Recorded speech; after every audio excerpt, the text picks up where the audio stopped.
خدا باپ، خدا بیٹے، خدا روح القدس کے نام سے آمین۔ سانحہ چڑھا والا، دہشت گردی، غارت گری اور مذہبی انتہا پسندی کی ایک ایسی مثال ہے جسے دیکھ کر آج پاکستان میں موجود ہر مسیحی کا دل خون کے آنسو رو رہا ہے۔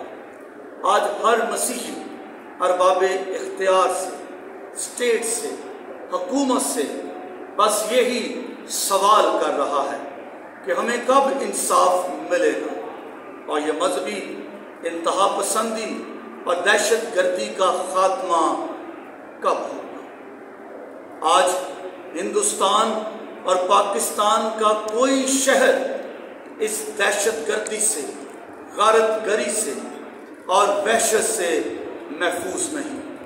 آج ہمارے دلوں میں اور ہماری اولاد اور بچوں کے دلوں میں مذہبی انتہا پسندی کا خوف اور ڈر چھپا ہوا ہے، اور ہم ہمیشہ اسی ڈر میں، وہم میں اور خوف میں مبتلا ہیں کہ پتہ نہیں اگلے دنوں میں، اگلے چند لمحوں میں کیا کچھ ہونے والا ہے۔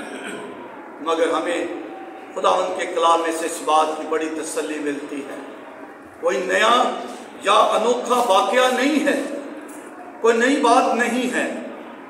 ہندوستان یا پاکستان سے اس بربریت کا، ازاسانیوں کا سلسلہ شروع نہیں ہوا، یہ سلسلہ قدیم سے ہے۔ اس سلسلے کی تاریخ بہت پرانی ہے، مسیحی صدیوں سے یہ ظلم و ستم سہتے آ رہے ہیں۔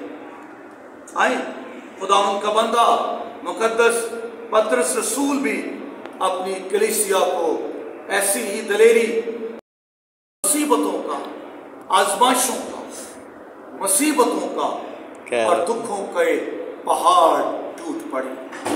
آئیں مقدس پولس رسول کی کلیسیا کے حوال کو جانیں کہ جب اس کی کلیسیا پر ازاسانیاں شروع ہوئی تو کیسے خدا کا بندہ پولس رسول اپنی کلیسیا کو تسلی دیتے ہوئے ان کی ہمت باندھتا ہے۔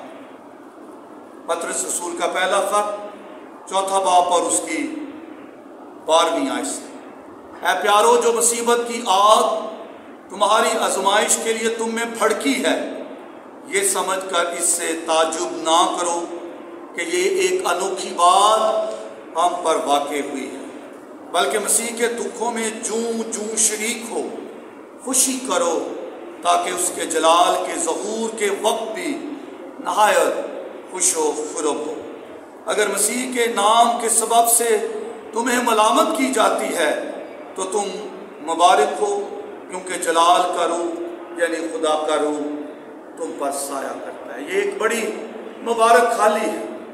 یقیناً دکھ، آزمائش اور ملامت کا وقت تو ہے، پریشانی ہے، مگر اس کے ساتھ ایک بڑی مبارک حالی بھی ہے۔ اگر لوگ تم سے میرے سبب سے برا سلوک کریں گے، جلاؤ گھیراؤ کریں گے، عدالتوں میں گھسیٹیں گے، تمہیں ماریں گے، کچلیں گے، تو تم مبارک ہو۔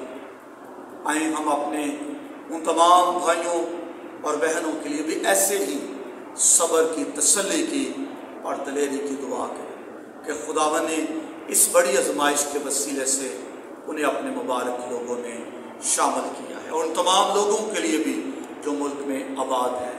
دعا کریں کہ خداوند ان آزمائشوں میں، ان مصیبتوں میں، ازاسانیوں میں ہمیں ثابت قدم رہنے کا بھاری فضل عطا کرے۔ آمین۔